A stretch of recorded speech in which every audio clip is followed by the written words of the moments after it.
Diabetes નામ સાંભળીને જ ડર લાગે, પણ તમને ક્યારે એવો સવાલ થયો કે ખરેખર આ ડાયાબિટીસ છે શું, કયા કારણથી થાય અને તે આપણા શરીર પર શું અસર કરે છે?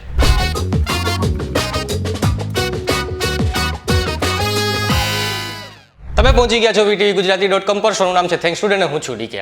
હવે આ ડાયાબિટીસ શું છે હું તમને સમજાવું ને એ પહેલા થોડુંક ખોરાક વિશે સમજી લઈએ. જ્યારે પણ આપણે જમીએ છીએ ત્યારે ખોરાકનું પાચન થયા પછી એ ખોરાકમાં રહેલા ઘણા બધા સુગરના મોલેક્યુલ્સ ખોરાકમાંથી નીકળીને આપણા બ્લડ એટલે કે લોહીમાં પડે છે. સાથે જ ખોરાક પચીને પ્રોટીન, સુગર અને ફેટમાં કન્વર્ટ થાય છે. હવે જ્યારે ખોરાક પચી જાય છે અને લોહીમાં સુગરના મોલેક્યુલ્સનું પ્રમાણ ખૂબ જ વધી જાય છે ત્યારે આ વધારે સુગરના મોલેક્યુલ્સને પેનક્રિયાસ એટલે કે સ્વાદુપિંડ ડિટેક્ટ કરી લે છે, એટલે કે શોધી લે છે અને ઇન્સ્યુલિન નામના હોર્મોનને બ્લડમાં રિલીઝ કરે છે. હવે આ જે ઇન્સ્યુલિન છે ને એ એક ચાવી જેવું હોય છે જે આપણા મસલ્સ, લીવર અને ફેટ સેલ્સને એક્ટિવેટ કરે છે. હવે જેવી ઇન્સ્યુલિન નામની આ ચાવી સેલ્સમાં લાગે એટલે સમજો કે જાણે સેલ્સમાં સુગરને આવવા માટેનો ડોર ઓપન થઈ ગયો અને હવે જે સુગર આપણા લોહીમાં વહે છે ને એ આ સેલ્સમાં ભેગા થવા લાગે છે અને આ જ સુગર આપણા શરીરમાં જઈને એનર્જી બનાવવા મદદ કરે છે. પણ જ્યારે કોઈ કારણથી આપણા શરીરમાં ઇન્સ્યુલિન નથી બનતું અને લોહીમાં વહેતું આ સુગર શરીરના અંગોમાં એબ્ઝોર્બ જ નથી થઈ શકતું ત્યારે જે કન્ડિશન ક્રિએટ થાય ને એ જ કન્ડિશનને કહેવામાં આવે છે ડાયાબિટીસ. પણ આવું કઈ રીતે થાય કે શરીરમાં ઇન્સ્યુલિન જ ના બને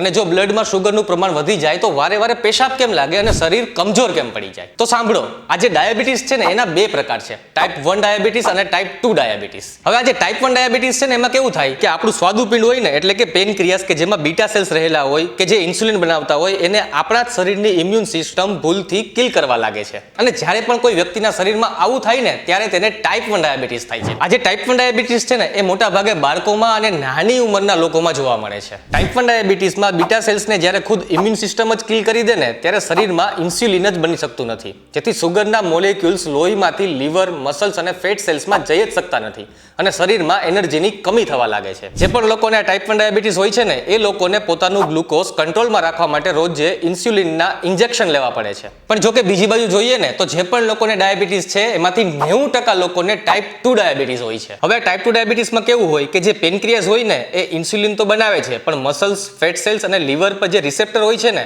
કે જે લોકમાં ઇન્સ્યુલિન કી બનીને એ સેલ્સને ખોલી શકે છે એ જ કામ નથી કરતું. એ સરખી રીતે ઇન્સ્યુલિનના મોલેક્યુલ્સને ડિટેક્ટ જ કરી શકતા નથી, જેથી લોહીમાં વહેતું સુગર એ સેલ્સમાં પહોંચી શકતું નથી, જેથી સેલ્સને એનર્જી નથી મળતી અને ધીરે ધીરે શરીર નબળું પડવા લાગે છે. અને આ જે ટાઈપ 2 ડાયાબિટીસ હોય છે ને તે મોટા ભાગે મોટી ઉંમરના લોકોમાં થાય છે. પણ હવે સવાલ એવો થાય કે બ્લડમાં સુગરનું પ્રમાણ વધી જવાથી એવું તો શું થાય કે વ્યક્તિને વારે વારે પેશાબ જવું પડે? તો હવે તમને એ તો ખબર જ છે કે આપણી કિડની બ્લડને ફિલ્ટર કરે છે અને વેસ્ટ મટીરિયલ્સને યુરિન થ્રુ બહાર કાઢે છે. હવે આ કિડનીનું કેવું છે કે તે એક દિવસમાં 180 ગ્રામ સુગરને જ ફિલ્ટર કરી શકે છે અને જો તેને એનાથી વધારે સુગરને ફિલ્ટર કરવાનું આવે ને તો એ ફિલ્ટર નથી કરી શકતું. અને જે સુગરને કિડની ફિલ્ટર કરે છે ને એ ફિલ્ટર થઈને પાછું બ્લડમાં જવું જોઈએ, એના બદલે બ્લડમાં સુગરનું પ્રમાણ વધારે હોવાના કારણે તે લીક થઈને યુરિનમાં જવા લાગે છે અને આ સુગર જ્યાં પણ જાય ને ત્યાં પોતાની અંદર બહુ બધા પાણીને અટ્રેક્ટ કરે છે. એટલે જેવું જ યુરિનમાં વધારે પ્રમાણમાં સુગરના મોલેક્યુલ્સ આવે ને એટલે એ તરત જ વધારે પ્રમાણમાં પાણીને અટ્રેક્ટ કરવા લાગે અને અસામાન્ય રીતે વ્યક્તિનું બ્લેડર વધારે પ્રમાણમાં યુરિનથી ભરાવા લાગે છે કે જેના કારણે એ વ્યક્તિને વારે વારે યુરિન એટલે કે પેશાબ લાગે છે. તો આજના વિડીયોમાં મેં તમને ડાયાબિટીસ શું કામ થાય છે ને તેના પાછળનું કારણ જણાવ્યું, સાથે જ તમને ડાયાબિટીસના ટાઈપ વિશે પણ જણાવ્યું અને જે વ્યક્તિને ડાયાબિટીસ હોય છે તેમને વારે વારે પેશાબ શું કામ લાગે છે ને